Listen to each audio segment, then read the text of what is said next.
നമ്മൾ പിടിച്ചങ്ങോട്ട് കയറ്റണം.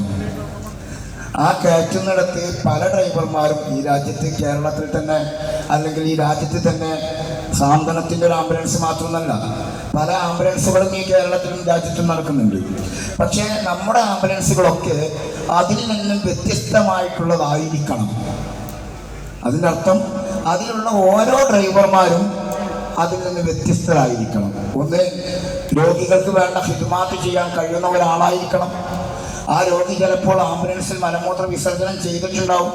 അത് സ്വന്തം മാതാപിതാക്കളുടെ മലമൂത്ര വിസർജനം വൃത്തിയാക്കുന്നത് പോലെ വൃത്തിയാക്കാനുള്ളൊരു മനസ്സ് നമുക്ക് വേണം. അതിന് നല്ല സ്മെല്ലുണ്ടാവും. ആ സ്മെല്ല് വന്നാൽ ഒരു അത്തറിൻ്റെ സ്മെല്ലായിട്ട് കണക്കൂട്ടാൻ നമുക്ക് കഴിയണം. ഇങ്ങനെയാണ് അതിലേക്ക് അതോ രോഗിയെ കയറ്റുമ്പോൾ നമ്മുടെ ഉമ്മയാണ് കയറ്റുന്നുള്ള ബോധം നമുക്ക് വേണം. ഇങ്ങനെ ഒരുപാട് മേഖലയിലൂടെ പോകുന്നൊരു സാധനമാണ് ഈ ആംബുലൻസ്. പക്ഷെ ആളുകളുടെ പൂതി എന്താണ്? ആംബുലൻസ് അതിങ്ങനെ സൈലന്റ് ഇങ്ങനെ പോയി കട്ട് ചെയ്ത് ഇങ്ങനെ പോകുമ്പോൾ വളരെ എളുപ്പമുള്ളൊരു സംഗതിയായിട്ട് മനസ്സിലാക്കുകയാണ്. പക്ഷേ ഈ ആംബുലൻസ് തന്നെ നമുക്ക് ഒരുപാട് കാര്യങ്ങൾ ചെയ്യാൻ കഴിയും.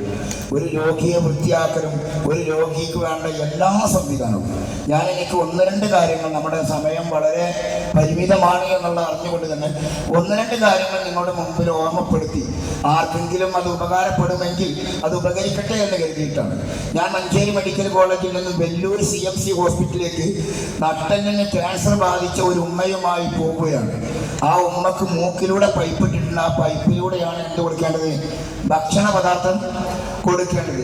നമ്മുടെ രാജ്യം കേരളം കഴിഞ്ഞ് അങ്ങോട്ട് വിട്ടു കഴിഞ്ഞാൽ എവിടെയെങ്കിലും ചെന്ന് ഒരു കഞ്ഞി ജ്യൂസ് അടിക്കാനോ ഒരു ജ്യൂസ് അടിച്ചു വാങ്ങാനോ ചോദിച്ചാൽ ചില സ്ഥലത്തൊന്നും ഈ കഞ്ഞി ജ്യൂസ് അടിച്ച് കിട്ടൂല. അന്ന് എനിക്കത് മാനസികമായിട്ട് വളരെയധികം വിഷമം തോന്നി. നമ്മുടെ ഉമ്മാക്കാണ് ആ കഞ്ഞി കൊടുക്കേണ്ടതെങ്കിൽ നമുക്ക് എത്ര വിഷമം ഉണ്ടാവും. അതുപോലെ നമ്മുടെ കൂടപ്പിറപ്പാണ് വണ്ടിയിലുള്ളത്. അപ്പം അതിന് എന്തുകൊണ്ട് ഇത് ചെയ്തുകൂടാ എന്ന് ചോദിച്ച് അതിനൊരു പരിഹാരം എന്ന നിലയ്ക്ക് ഞാൻ നമ്മുടെ ജില്ലാ എക്സ്പ്രസുമായി ബന്ധപ്പെട്ട് ആംബുലൻസിലേക്ക് ഒരു ജനറേറ്റർ സംവിധാനം ഒരുക്കുകയും അതിലൊരു കറണ്ടിൻ്റെ അടുപ്പ് വെച്ച് അതിലൊരു ചെറിയ കുടുക്കും വെച്ച് അതിലൊരു കുറച്ച് കുരിയനും വെച്ച് ആ കഞ്ഞി അതിൻ്റെ അടുപ്പത്തിന് വെച്ച് തീമട്ടിടാണ്ട് അത് തിരിച്ചിട്ടിട്ട് ജ്യൂസ് മെഷീനും കുത്തിയിട്ട് അടിച്ചിട്ട് ഒരു അരമണിക്കൂർ കൊണ്ട് എന്താവും കഞ്ഞിയും ജ്യൂസും കൂടി അടിച്ചിട്ട് ഈ പേഷ്യൻ്റ് മൂക്കിലൂടെ കൊടുക്കാൻ കഴിഞ്ഞിട്ടുണ്ട്. അതുപോലെ തന്നെ നമ്മുടെ മഞ്ചേരിയിൽ നിന്ന് ഒരു ആക്സിഡൻറ്റ് സംഭവിച്ചു. സെൻട്രിങ്ങിന് പോകുന്ന ഒരു വാഹനം തല കീഴായി മറിയുകയും 28ഓളം രോഗികളെ കാഷ്വാലിറ്റിയിലേക്ക് കൊണ്ടുവരികയും ആ രോഗികളൊക്കെ പുറം വെച്ച് കാണുന്ന കാഷ്വാലിറ്റി കൊണ്ടുപോയി കഴിഞ്ഞിട്ട് അവരെ ഒരുപാട് ആളുകൾ കോഴിക്കോട് മെഡിക്കൽ കോളേജിലേക്ക് ഷിഫ്റ്റ് ചെയ്തു. ഈ ഷിഫ്റ്റ് ചെയ്ത സമയത്ത് ഒരുപാട് രോഗികളെത്തി. അതിൽ ഒരുപാട് ആളുകൾ മരണപ്പെട്ടു.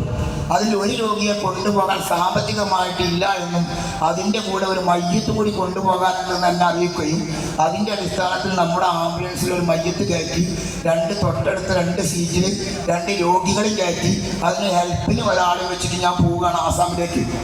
ഈ പോകുന്ന സമയം ഒരാൾക്കുള്ള പരിക്ക് നമ്മളൊന്ന് ആലോചിക്കണം. മരിച്ച മയ്യത്തിന് നമ്മൾ ഭക്ഷണമോ കാര്യങ്ങളോ ഒന്നും കൊടുക്കണ്ട, പക്ഷെ ജീവനുള്ള ആളുകൾക്ക് കൊടുക്കണമല്ലോ. ഒരാൾക്ക് എത്ര സമയമായാലും ഭക്ഷണം വേണ്ട. അപ്പം ഞാൻ എന്താണ് നിങ്ങളെ പ്രശ്നം എന്ന് ചോദിച്ചു. അപ്പം അയാൾ പറഞ്ഞു അയാളെ പല പ്രശ്നം, അയാൾക്ക് ഭക്ഷണം കഴിക്കാനുള്ള ബുദ്ധിമുട്ടാണ്. കാരണം അയാൾ 2 കാലും പൊട്ടിയിട്ടുണ്ട്, 2 കയ്യും പൊട്ടിയിട്ടുണ്ട്. അപ്പം അയാൾക്ക് ഭക്ഷണം കാലം അയാൾ കഴിച്ചു പോയാൽ അദ്ദേഹത്തിന് മലമൂത്ര വിസർജനം ചെയ്യാൻ ബുദ്ധിമുട്ടുണ്ടാവുമെന്ന് ആലോചിച്ചിട്ടാണ്. അപ്പം ഞാൻ അയാളോട് പറഞ്ഞു, എനിക്ക് അറിയണ ഭാഷയിലുള്ള ഹിന്ദിയിലൊക്കെ പറഞ്ഞു, നിങ്ങൾ ഭക്ഷണം കഴിച്ചോളി, നിങ്ങൾ മലമൂത്ര വിസർജനത്തിൽ പേടിയാക്കേണ്ട, നിങ്ങളുടെ സംവിധാനം ഞാൻ ചെയ്തിരുന്നു. അങ്ങനെ ഭക്ഷണം കഴിച്ച് സേലം കഴിഞ്ഞ പാടെ അദ്ദേഹത്തോട് പറഞ്ഞു, എനിക്ക് ബാത്റൂമിലേക്ക് പോകേണ്ടതുണ്ടോ. അപ്പം നമ്മൾ വിഷയമാക്കണ്ടാവും. ഞാനിങ്ങനെ നോക്കി അപ്പം എൻ്റെ മനസ്സിൽ വന്നൊരു ഐഡിയ, നമ്മുടെ സ്റ്റെപ്പിനി ടയർ ഈ സ്ട്രെച്ചറിൻ്റെ അടിയിലാണ്. ആ സ്റ്റെപ്പിനി ടയറിൽ വലിച്ചുകാണ്ട് കൗറ്റിലിട്ടാൽ അതൊരു ഓട്ടയിലൊക്കെ കരാണ്, ടയറുള്ള കര. എന്നിട്ട് അതിമേലെ എന്ത് ചെയ്ത് നമ്മൾ ഈ വേസ്റ്റിൻ്റെ ഒരു കീസുണ്ട്, അതൊന്ന് പൊളിച്ചുകാണ്ട് അയിമക്കണ്ട് ഇട്ടിട്ട് ഈ ചങ്ങായിനെ മെല്ലെ അയിമക്കണ്ട് ഇരുത്തി കൊടുത്തു. ഓൻ്റെ കാര്യം സുഖമായിട്ട് സാധിച്ചു കൊടുത്തു. ഓനക്ക് മട്ടം പോലെ നമ്മൾ ആ ഭാഗം വൃത്തിയാക്കി കൊടുത്തിട്ട് ആ സീറ്റ് കയറി കഴിച്ചിരുത്തി. എന്നിട്ട് നമ്മളിത് കൊണ്ടാണ് ഇരിച്ചപ്പോൾ അവരെ കണ്ണിൽ നിന്ന് ഇങ്ങനെ വെള്ളം വന്നു. ഇങ്ങനെ ഓരോ സംവിധാനവും സേവനവും ചെയ്യാൻ നമ്മളെപ്പോലത്തെ ഓരോ പ്രവർത്തകർക്കും കഴിയും. പക്ഷേ നമ്മൾ എന്താവണം? ഞാൻ എന്ന അഹങ്കാരം മാറ്റി വെച്ചിട്ട് നമ്മുടെയൊക്കെ സേവനം നിന്നും റബ്ബിൻ്റെ കയ്യിൽ നിന്ന് കൂലി കിട്ടുമെന്നുള്ള ഉറപ്പ് നമുക്ക് മനസ്സിലും കൽപ്പിലും ഉറപ്പിച്ച് എന്ത് ചെയ്യണം? നമ്മൾ സേവനത്തിൽ ഇറങ്ങുമ്പോൾ ഒരു സേവനവും നമുക്ക് എന്തെല്ലാം തടസ്സമല്ല എന്ന് ഞാൻ നിങ്ങളെ ഓർമ്മപ്പെടുത്തി എൻ്റെ വാക്കുകൾ നിർത്തുന്നു. വസിയത്തോടെ അസ്സലാമു അലൈക്കും വറഹ്മത്തുള്ളാഹി.